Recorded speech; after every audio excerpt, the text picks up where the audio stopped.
नमस्कार दोस्तों, स्वागत है आपका हमारे YouTube चैनल जीके ट्रैकर पे। देखिए फ्रेंड, आज की वीडियो में हम बात करेंगे जो हमारी दो सीरीज़ हैं जिनको अब हम एक मिक्स रूप में यहाँ पे कवर कर रहे हैं। एक सीरीज़ है हमारी उत्तराखंड एडवांस्ड एमसीक्यू सीरीज़, जिसमें हम उत्तराखंड के ऐसे क्वेश्चंस को कवर करते हैं जो थोड़े से अलग टाइप के होते हैं, थोड़े डीप होते हैं। जो सिंपल क्वेश्चन है उनको नए पैटर्न के अनुसार डिटेल में नए फैक्ट्स को यहाँ पे देखते हैं। और एक सीरीज़ हमारी उत्तराखंड कल्चरल एमसीक्यूज़ की सीरीज़ है, जिसमें हम उत्तराखंड के सांस्कृतिक तत्वों को विशेष रूप से उनके ऊपर यहाँ पे फोकस करते हैं। इन्हीं दोनों सीरीज़ों को मिक्स रूप से हम कवर कर रहे हैं, जिसमें आपको सांस्कृतिक सवाल भी देखने को मिलते हैं। बीएस नेगी जी की जो एमसीक्यू वाली पुस्तक है उसके भी सिलेक्टेड क्वेश्चन, अलग क्वेश्चन, थोड़े डीप क्वेश्चन देखने को मिलते हैं। दूसरी इंपॉर्टेंट किताबों के भी जो इंपॉर्टेंट क्वेश्चंस हैं वो आपको देखने को मिलते हैं। अभी तक हमारी ये दोनों सीरीज अलग अलग चल रही थी, लेकिन लास्ट वीडियो से हमने दोनों को कंबाइन यहाँ पे किया है। अगर आपने इस सीरीज की पिछली क्लासेस को नहीं देखा है तो आप उनको प्लेलिस्ट में जाके देख सकते हैं। तो चलिए दोस्तों, आज की वीडियो को शुरू करते हैं। आज का हमारा पहला सवाल है, बालेश्वर मंदिर तथा बावड़ी उत्तराखंड के कुमाऊं क्षेत्र में कहां पर स्थित है? जो बालेश्वर मंदिर है कहां पर स्थित है? यह मंदिर हमारे चंपावत में पड़ता है। बालेश्वर मंदिर चंपावत का एक काफी प्राचीन मंदिर है। भगवान शिव को समर्पित यह मंदिर है। 1952 में इस मंदिर को भारतीय पुरातत्व सर्वेक्षण के द्वारा राष्ट्रीय विरासत स्मारक घोषित किया गया था। कब घोषित किया गया था? 1952 में। इसे भी ध्यान रखना। श्रावण और पौष माह में लगातार 22 दिन तक आयोजन होने वाला त्योहार कौन सा है? इनमें से कौन सा त्योहार है जो श्रावण और पौष माह में लगातार 22 दिनों तक लगता है? इस त्योहार का नाम है बैसी त्योहार, यानी 22 दिनों तक ये लगता है। 22 के ही नाम पर ये क्या पड़ा है? बैसी त्योहार इसका नाम पड़ा है। ठीक है। मुख्य रूप से कुमाऊं में यह लगता है, पौष माह में, श्रावण माह से शुरू होता है और उत्तराखंड में लगातार 22 दिनों तक ये त्योहार कुमाऊं में मनाया जाता है। ठीक है। अगर हम अन्य जो यहाँ पे त्योहार दिए हैं इनकी बात करें, जो दुबड़ी त्योहार है ये टिहरी गढ़वाल में मनाया जाता है मुख्य रूप से, और अच्छी फसल की कामना के लिए इस त्योहार को मनाते हैं। ठीक है। इसके अलावा इसी त्योहार के दौरान जो बहनें होती हैं भाई के कल्याण के लिए भी यहाँ पे पूजा भी करती हैं, इसीलिए इस त्योहार को रक्षाबंधन भी कहा जाता है, यानी इसको उसी के समान वहाँ पे माना जाता है। ठीक है। अगर हम चैतौल उत्सव या चैतौल त्योहार की बात करें, पिथौरागढ़ में मुख्य रूप से मनाया जाता है। चैत्र महीने में यह त्योहार मनाया जाता है अष्टमी के दिन। जो देवता हैं देवल समेत, उनका यह त्योहार है चैतौल त्योहार। पिथौरागढ़ में यह मुख्य रूप से मनाया जाता है। उत्तराखंड राज्य का वह लोकगीत जो मेले व विवाह के अवसर पर हुड़का बजाने वाला गीत गाता है और एक अन्य व्यक्ति नाचता है। इनमें से कौन सा वह लोकगीत है जो मेले और विवाह के अवसरों पर हुड़के के साथ इनको गाया जाता है और एक दूसरे व्यक्ति यहाँ पे डांस करता है? यह है आपका छपेली। ऑप्शन बी सही आंसर होगा। जो छपेली है मुख्य रूप से यह कुमाऊं में मेलों में या विवाह के अवसरों पे हुड़का बजाते हुए इसको गाया जाता है और डांस किया जाता है। ठीक है। निम्न में से किस नृत्य में गीत नहीं गाया जाता है? ये क्वेश्चन पेपर में पूछा गया था। इनमें से कौन सा नृत्य है जो जिसमें गीत नहीं गाया जाता? यह है आपका छोलिया नृत्य। छोलिया नृत्य को लेकर हमने कई बार तथ्यों को जाना है। छोलिया नृत्य जो है ये कुमाऊं क्षेत्र का एक इंपॉर्टेंट नृत्य है। यह एक प्रकार का युद्ध नृत्य है, यानी यह तलवार और ढाल के साथ किया जाता है।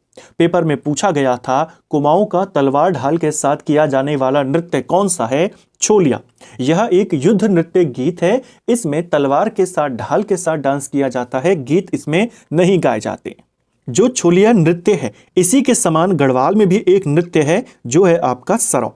सरौ नृत्य गढ़वाल में प्रचलित है। गढ़वाल का युद्ध नृत्य है। इसे भी तलवार ढाल के साथ किया जाता है, सेम इसकी तरह है, बस ये गढ़वाल का है, ये कुमाऊं का है। ठीक है।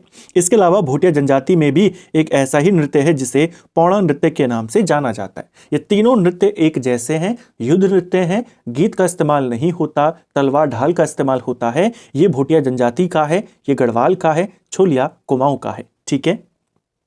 अगला, प्रसिद्ध स्वतंत्रता सेनानी भक्त दर्शन से संबंधित निम्न कथनों पर विचार करें और सही कथन को चुनें।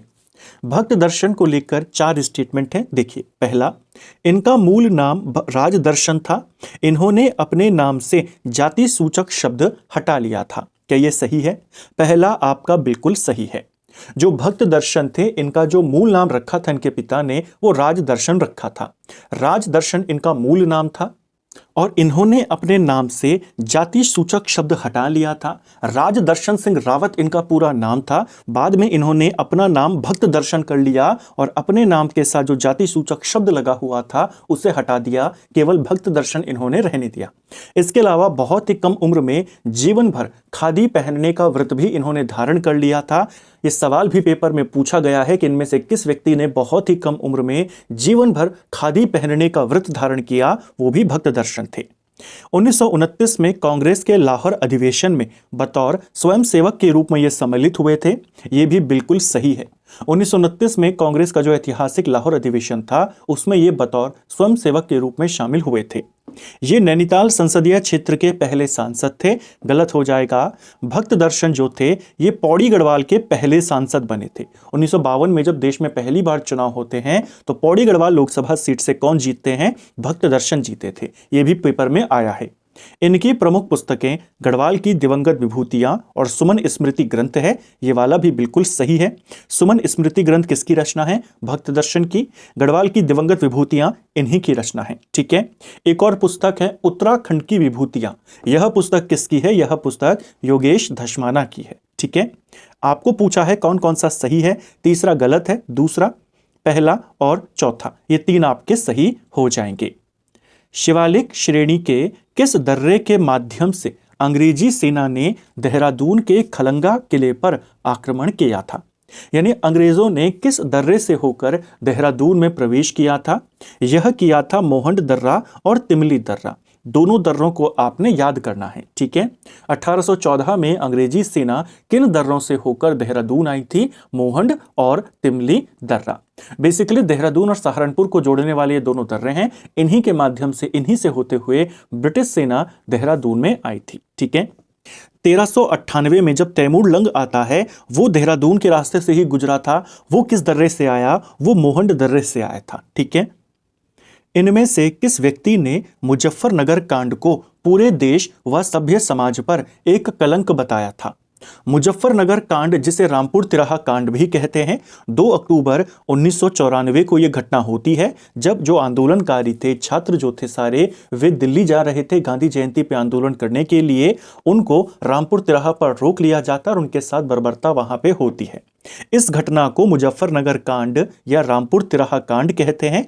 इस घटना को क्रूर शासक की क्रूर साजिश भी कहा गया और इस घटना को पूरे देश पर और सभ्य समाज पर एक कलंक बताया था चंडी प्रसाद भट्ट ने। ऑप्शन सी सही आंसर होगा। ठीक है। इसमें कई सारे लोग शहीद हुए थे, जिसमें सूर्य प्रकाश थपलियाल थे, राजेश लखेड़ा थे, रविंद्र सिंह रावत थे, गिरीश बद्री थे, अशोक कुमार केशव, राजेश नेगी, सत्येंद्र चौहान इसमें शहीद हुए थे। ठीक है। इसके बाद 2 अक्टूबर को यह घटना घटी थी। इस घटना के विरोध में 3 अक्टूबर को पूरे उत्तराखंड में जगह जगहों पर विरोध प्रदर्शन किए गए। उसमें भी कई सारे लोग शहीद हुए। किस जगह पर कौन शहीद, उनके नाम पूछे जाते हैं। जैसे 3 अक्टूबर को इस घटना के विरोध में जब आंदोलन हुए, देहरादून में राजेश रावत, दीपक वालिया, जयनंद बहुगुणा, बलवंत सिंह जंगवाण ये लोग शहीद हुए। कोटद्वार में पृथ्वी सिंह और राकेश देवरानी शहीद हुए। नैनीताल में प्रताप सिंह बिष्ट शहीद हुए। ठीक है। अगला, कुमाऊं में नमक सत्याग्रह का नेतृत्व किसने किया था? देखिए, कुमाऊं के अंदर नमक सत्याग्रह का नेतृत्व गोविंद बल्लभ पंत ने किया था। ऑप्शन बी सही आंसर होगा। ध्यान रखना, 2 बातों को आपने यहां पे नोट करके चलना है। कुमाऊं के अंदर नमक सत्याग्रह का नेतृत्व गोविंद बल्लभ पंत के नेतृत्व में यहां पे हुआ। यानी ये जो आंदोलन जो शुरू हुआ, नमक सत्याग्रह जब गांधी जी ने शुरू किया, तो कुमाऊं में इसके नेता कौन बने? गोविंद बल्लभ पंत। इनको शुरुआत में ही गिरफ्तार कर लिया गया था और इनके गिरफ्तार होने के बाद नमक सत्याग्रह का नेतृत्व इंद्र सिंह नयाल ने किया था। इसीलिए अगर विकल्पों में जीबी पंत ना हो तो इंद्र सिंह नयाल को टिक करेंगे, लेकिन अगर विकल्पों में है तो फिर आप पहले इन्हीं को टिक करेंगे, क्योंकि शुरुआत में उन्होंने ही इसका नेतृत्व किया, फिर उनको गिरफ्तार किया गया, फिर जो इंद्र सिंह नयाल थे इन्होंने इसका नेतृत्व किया। गढ़वाल में भी नमक सत्याग्रह काफ़ी चला था। गढ़वाल में या विशेषकर देहरादून के आसपास के इलाके में नमक सत्याग्रह के लिए नेता किसे चुना गया था? उनका नाम था नरदेव शास्त्री। इनको ध्यान रखना है, पूछा जाएगा। निम्न युग्मों में से कितने युग्म सही सुमेलित हैं? 3 युग्म दिए हैं। भवानी सिंह रावत, क्या ये गड़ौदिया स्टोर डकैती कांड से संबंधित है? बिल्कुल आपका सही हो जाएगा। गड़ौदिया स्टोर डकैती कांड से संबंधित क्रांतिकारी का नाम पूछा जाता है। 1930 के आसपास ये घटना हुई थी। दिल्ली के गड़ौदिया स्टोर में क्रांतिकारियों ने वहां पे लूटपाट करी थी, जिसमें उत्तराखंड के कौन से शामिल थे? भवानी सिंह रावत शामिल थे। इंद्र सिंह गढ़वाली, क्या ये मद्रास बम कांड से संबंधित थे? ये भी बिल्कुल सही आपका हो जाएगा। जो इंद्र सिंह गढ़वाली थे, इनका संबंध किस घटना से है? यह मद्रास बम कांड से संबंधित है। 1933 के आसपास ये घटना होती है। इनको बाद में 20 साल की सजा अंग्रेजों ने दी थी। अंडमान इनको भेजा गया था। इनका संबंध मद्रास बम कांड से था। बच्चूलाल भट्ट या बच्चूलाल गढ़वाली इनको कहा जाता है। क्या इनका संबंध ऊटी बैंक कांड से है? ये भी बिल्कुल सही है। ऊटी बैंक कांड भी 1933 में हुआ था। इसमें भी कई सारे जो इंपॉर्टेंट क्रांतिकारी थे वे शामिल थे, जिसमें उत्तराखंड से प्रमुख बच्चूलाल भट्ट या बच्चूलाल गढ़वाली थे। ठीक है, ये ऊटी जो है आपके तमिलनाडु में पड़ता है। तो तीनों क्रांतिकारियों से संबंधित जो घटनाएं हैं वो सही हैं। भवानी सिंह रावत गड़ौदिया स्टोर, इंद्र सिंह गढ़वाली मद्रास बम कांड, बच्चूलाल भट्ट ये जो थे ऊटी बैंक कांड से संबंधित थे। ठीक है, इनको भी बाद में गिरफ्तार कर लिया गया था और यहाँ पे लूट के आरोप में इनको 18 साल की सजा हुई थी। अगला, तो यहाँ पे आपको पूछा गया था कौन सा सही है? तीनों आपके सही होंगे। 18 अगस्त 1942 को हुए देघाट गोलीकांड में निम्न में से कौन कौन शहीद हुए थे? 18 अगस्त 1942 को देघाट में गोलीकांड होता है। पुलिस के द्वारा गोलियां चलवाई जाती हैं, जिसमें जो हरिकृष्ण थे और हीरामणि थे, ये दोनों व्यक्ति शहीद हो जाते हैं। सही आंसर क्या होगा? ऑप्शन सी, 2 और 4 आपका सही उत्तर होगा। ठीक है, अल्मोड़ा में उस समय भारत छोड़ो आंदोलन के दौरान कई सारी ऐसी झड़पें हुई जिसमें कई सारे व्यक्ति शहीद हुए। उसी में सबसे पहली जो घटना घटी वो देघाट में घटी। देघाट गोलीकांड के नाम से जानी जाती है। 18 अगस्त को हुआ था। इसमें हीरामणि और हरिकृष्ण नामक 2 व्यक्ति यहाँ पे शहीद हो जाते हैं।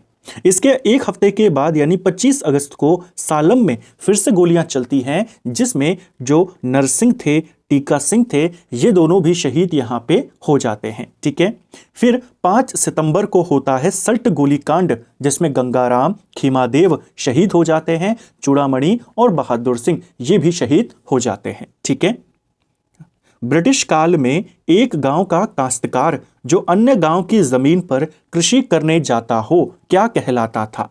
देखिए, ब्रिटिश काल में किसानों के लिए, खासकर जो दूसरों के खेतों में खेती करते थे, उनके लिए कुछ विशेष शब्द यहाँ पे आते हैं, पेपर में भी पूछे गए हैं। ये पहले भी प्रचलन में थे, अंग्रेजों ने इसको व्यवस्थित कर दिया था। ब्रिटिश काल में एक ऐसे किसान जो दूसरे के खेती पर या अस्थायी तौर पर, टेम्पररी तौर पर खेती करते थे, उनको कहा जाता था सिरतान। ठीक है, सिरतान कौन होते थे? ऐसे किसान जो थातवान यानी भूमि मालिक की जमीन पर अस्थायी तौर पर अपने खेतों में इनको बसाते थे और ये वहां पे खेती करते थे। ठीक है, कौन? भूमि के मालिक, ये होते थे सिरतान। ऐसे सिरतान जो पड़ोस के गांव में जाकर के खेती करते थे, दूसरे गांव में जाकर खेती करते थे और रहते दूसरे गांव में थे, ऐसे टेम्पररी किसानों के लिए पायकास्त कहा जाता था। ऑप्शन सी सही आंसर होगा। जहां पर वो निवास कर रहे हैं वहीं पर खेती करेंगे, वो टेम्पररी किसान सिरतान कहलाएंगे। वो सिरतान जो दूसरे गांव में जाकर खेती करेंगे, रहते दूसरे गांव में हैं, वो कहलाते थे पायकास्त। इसको ध्यान रखना है। ठीक है, जो परमानेंट किसान होते थे, जो परमानेंट खेती करने के लिए रखे जाते थे भूमि मालिकों के द्वारा, उनके लिए खुरनी कहा जाता था। इसके साथ साथ में कैनी भी होते थे। कैनी किसान के साथ साथ उनके निजी जो काम होते थे उनको भी करते थे। केवल ये किसान नहीं होते थे, उनके निजी कामों को भी करते थे। अगला, कुछ प्रमुख यूरोपीय लोगों, सेना के अफसरों आदि को चाय बागान लगाने हेतु सरकार नाम मात्र के लगान पर दी गई भूमि को क्या कहते थे? कुछ अंग्रेजी अफसर होते थे, कुछ यूरोपीय यात्री होते थे, उनको सरकार जो थी, अंग्रेजी सरकार जो थी, इस इलाके में चाय बागान लगाने के लिए नाम मात्र की दर पर भूमि यहाँ पे आवंटित करती थी। इस भूमि को फी सिंपल कहा जाता था। ऑप्शन डी सही आंसर हो जाएगा। ठीक है, गैर आईनी भूमि क्या होती थी? जहां पर कोई भी कानून लागू नहीं होता था। ठीक है, जैसे गैर आईनी क्षेत्र था पूरा कुमाऊं, जब यहां पे अंग्रेजों ने शासन शुरू किया। गैर आबाद क्षेत्र वो यानी जो बंजर भूमि है, वन भूमि है या पर्वत श्रेणियां हैं, वो इलाका। माफी की बात करें, यह भी एक विशेष प्रकार की भूमि थी। विशिष्ट व्यक्तियों को राजस्व मुक्त अनुदान जो दी जाती थी, वो वाली भूमि को माफी कहा जाता था। ठीक है, या किसी विशिष्ट व्यक्ति को राजस्व मुक्त अनुदान के रूप में जो जमीन दी जाती थी उसको कहते थे माफी। फी सिंपल क्या होती थी? जो अंग्रेजों को दी जाती थी चाय बागान लगाने के लिए, इसे फी सिंपल एस्टेट या वेस्टलैंड ग्रांट भी कहा जाता था। ठीक है, अगला, ब्रिटिश काल में भवनों के निर्माण के लिए पत्थर काटने वाले क्या कहे जाते थे? ब्रिटिश काल में भवनों के निर्माण के लिए जो पत्थर बनाए जाते थे उन्हें काटने वालों को ओड़ कहा जाता था। ऑप्शन ए सही आंसर हो जाएगा। कुछ विशेष शब्दावली उस समय जो चलती थी वहां से भी सवाल बन जाता है। जैसे जो भूल है किसके लिए इस्तेमाल होता था? जो कोहलू से तेल निकालने का काम करते थे उनके लिए भूल शब्द का इस्तेमाल होता था। बाड़ी कौन होते थे? बाड़ी चमड़े के जूते बनाने वाले को कहते थे। ठीक है, जो हनकिया होते थे ये कुम्हारों के लिए इस्तेमाल होता था। ठीक है, ये कुछ विशेष शब्दावली। अगला, निम्न कथनों में से सही कथन का चयन करें। पहला, गोपेश्वर और बाड़ाहाट के त्रिशूल लेखों में नाग राजाओं का वर्णन है। जो चमोली के गोपेश्वर से हमें यहाँ पे त्रिशूल लेख मिला है, उत्तरकाशी के बाड़ाहाट से मिला है। इन त्रिशूल लेखों का संबंध किससे है? नाग राजाओं से है। पहला कथन आपका बिल्कुल सही है। गोपेश्वर, बाड़ाहाट, त्रिशूल लेख और गोपेश्वर के निकट सिरौली नामक स्थान से प्राप्त अभिलेख में काल अवधि का वर्णन किया गया है। क्या यह सही है? देखिए, त्रिशूल लेखों को लेकर के भी कई बार सवाल बने हैं। जो हमें गोपेश्वर से त्रिशूल लेख मिला है, गोपेश्वर के सिरोही से जो हमें एक अभिलेख मिला है, इसके अलावा उत्तरकाशी के बाड़ाहाट से जो त्रिशूल लेख मिला है, इन पर किसी भी तिथि का अंकन नहीं किया गया है। तो इनमें काल अवधि का वर्णन नहीं है। ये कब के हैं ये स्पष्ट इनमें नहीं किया गया है। तो ये वाला कथन गलत है, केवल पहला वाला कथन बिल्कुल सही है। इतिहासकार मानते हैं कि ये जो त्रिशूल लेख हैं ये लगभग आपके 570 ईस्वी के आसपास के माने जाते हैं। हालांकि स्पष्ट तिथि इनमें वर्णित नहीं है। ठीक है, अगर हम इन त्रिशूल लेखों की बात करते हैं, सबसे पहले गोपेश्वर त्रिशूल लेख की बात करते हैं। जो गोपेश्वर का त्रिशूल लेख है इसमें 4 राजाओं का नाम हमें देखने को मिलता है। कहा जाता है 6ठी-7वीं शताब्दी में जब नाग राजा यहाँ पे शासन करते थे तो नाग राजा गणपति नाग ने इसे यहाँ पे लगाया था। इसमें 4 राजाओं के नाम हैं, एक है स्कंद नाग, एक है विभु नाग, एक अंशु नाग और एक गणपति नाग। ठीक है, जो उत्तरकाशी का बाड़ाहाट त्रिशूल लेख है इसमें 2 नाग राजाओं का वर्णन हमें मिलता है। एक नाम है इसमें गणेश्वर का और एक राजा है इसमें गुहू का। इसको गणेश्वर को गणपति नाग ही माना जाता है कि इसमें कहा गया है, या कुछ विद्वान मानते हैं कि बाड़ाहाट के त्रिशूल लेख में जो गणेश्वर नाम आया है वो वही गणपति नाग था जिसका चमोली में त्रिशूल लेख मिला है। और इसी गणपति नाग के पुत्र के रूप में जाना जाता है राजा गुहू को। ठीक है, तो यहां पे आपका केवल पहला कथन सही है। कतूरी राजाओं और उनसे संबंधित मंदिरों के संदर्भ में सूची 1 को सूची 2 से सुमेलित आपने करना है। चलिए मिलाते हैं। त्रिभुवन राज, इसने कौन सा मंदिर बनवाया था? जो त्रिभुवन राज थे इन्होंने व्याघ्रेश्वर देवता मंदिर को यहाँ पे भूमि दान किया था। ठीक है, जो व्याघ्रेश्वर मंदिर है। निम्बर देव, इसने क्या बनवाया था? इसने जागेश्वर में विमानों का निर्माण करवाया। विमान यानी जैसे मैंने कई बार कहा मंदिर के शिखरों के लिए विमान शब्द का इस्तेमाल होता है। तो जागेश्वर में मंदिर के शिखरों का निर्माण इसने करवाया। इष्टगण देव के द्वारा लकुलिश मंदिर का निर्माण करवाया गया और भूदेव के द्वारा बैजनाथ मंदिर निर्माण में सहयोग दिया गया। तो पहले का आंसर होगा 2, दूसरे का आंसर 1, तीसरे का 4, चौथे का 3। 2, 1, 4, 3 आपका सही आंसर होगा। निम्न में से किस वर्ष योधेय मुद्राएं जौनसार भाबर से खोजी गई हैं? योधेय शासकों की मुद्राएं हमें कहां से मिली है? योधेय शासकों की मुद्राएं हमें जौनसार भाबर से मिली हैं। इसके अलावा कालो डांडा यानी जो लैंसीडॉन है वहां से हमको मिली है। इसे आपने ध्यान रखना है, कहां कहां से मिली हैं? जौनसार भाबर से मिली हैं, कालो डांडा से मिली हैं। योधेय शासकों की मुद्राएं जौनसार भाबर से किस वर्ष में मिली? अगर ये पूछेगा 1936 में मिली थी। ठीक है, ऑप्शन बी सही उत्तर होगा। बेसिकली उस समय उत्तराखंड के पहाड़ी इलाकों पे कुड़िंदों का शासन था। कुड़िंद जो पहले से पूरे इलाकों में शासन करते थे लेकिन अब पहाड़ी इलाकों तक सीमित रह गए। मैदानी इलाकों पर कुषाणों का शासन यहाँ पे हो गया था। इन्हीं कुड़िंदों के समकालीन, इन्हीं कुषाणों के समकालीन एक और सत्ता थी जो देहरादून के आसपास के इलाकों में थी, योधे शासक। और इन्हीं योधे शासकों को श्रेय जाता है कुषाणों को कुचलने का। क्वेश्चन आता है, इनमें से किस शक्ति ने कुषाणों का दमन किया था? योधे शासकों ने किया था। इनकी मुद्राएं जौनसार भाबर क्षेत्र से, कालो डांडा से हमें मिली हैं। 1936 में जौनसार भाबर से मिली थी। ठीक है, अगला, ककोड़ा खाल आंदोलन किससे जुड़ा हुआ है? देखिए, ककोड़ा खाल किस आंदोलन से जुड़ा है आपने ये बताना है। जो ककोड़ा खाल आंदोलन था, यह आंदोलन बेगार आंदोलन से जुड़ा हुआ है। ऑप्शन डी सही आंसर होगा। जैसे आप सभी जानते हैं, 13-14 जनवरी को 1921 में बद्रीदत्त पांडे के नेतृत्व में बागेश्वर के अंदर ये शपथ ली जाती है, ये कसम खाई जाती है कि बेगार प्रथा को अब समर्थित नहीं किया जाएगा, सभी रजिस्टर को सरयू में बहा दिया जाता है। उस समय एक खबर आती है अनसुईया प्रसाद बहुगुणा के बाद कि एक बड़ा ब्रिटिश अधिकारी है, पी मेशन इसका नाम है, यह जाने वाला है चमोली में, ककोड़ा खाल नामक जगह पर इसने कैंप करना है। वहां के लोगों को प्रताड़ित किया जाता है इसके लिए, बेगारी करने के लिए। वो यहां पे जाते हैं, काफी आंदोलन करते हैं, अंततः मेसन को वहां से भागना पड़ता है। इसी को कहते हैं ककोड़ा खाल आंदोलन, जो चमोली के अंदर हुआ था, जिसका नेतृत्व अनसुईया प्रसाद बहुगुणा ने किया था। किसके विरुद्ध था? तो कुली बेगार प्रथा के ही विरुद्ध था। ठीक है, अगला, अंग्रेजों द्वारा 1891 तक डाक पहुंचाने के लिए बारी बारी ग्रामीणों से बिना भुगतान दिए कार्य लिया जाता था, इसे क्या कहते थे? हमने कुली बेगार प्रथा को भी कई बार देखा है। कुली बेगार के अंतर्गत मुख्य रूप से 3 प्रकार की प्रथाएं थी। एक थी कुली बेगार, कुली बेगार में आपको फ्री में कार्य करना होता था। दूसरी थी कुली बर्दयाश, जिसमें अंग्रेजों को लिए फ्री में राशन व्यवस्था करनी पड़ती थी। और तीसरी थी कुली उतार, जिसमें फ्री में उनका सामान यानी उनका बोझा ढोना पड़ता था। इसके साथ साथ एक और था हलक बेगार। हलक बेगार में समय समय पर ग्रामीणों को डाक पहुंचाने के काम में लगाया जाता, बारी बारी से उनको डाक पहुंचाने के लिए भेजा जाता, जिसके बदले उनको एक भी पैसा नहीं दिया जाता था। ठीक है, 1891 तक यह व्यवस्था चलती थी। अगला, चौफला नृत्य निम्न में से किससे संबंधित है? जो चौफला नृत्य है यह माता पार्वती से संबंधित है। ऑप्शन बी सही आंसर होगा। चौफला को लेकर के कई बार सवाल बने हुए हैं पेपर में। चौफला जो नृत्य है यह बिहू और गरबा इनके समान इस नृत्य को माना जाता है। इसी नृत्य को पार्वती जी ने भगवान शिव को प्रसन्न करने हेतु किया था। यह जो नृत्य है इसे प्रेम और मिलन गीत के रूप में जाना जाता है। श्रृंगार भाव प्रधान नृत्य है या गीत है। इसके अंदर वाद्य यंत्र का जो प्रयोग है वो वर्जित है, यानी वाद्य यंत्रों का प्रयोग इसमें नहीं किया जाता।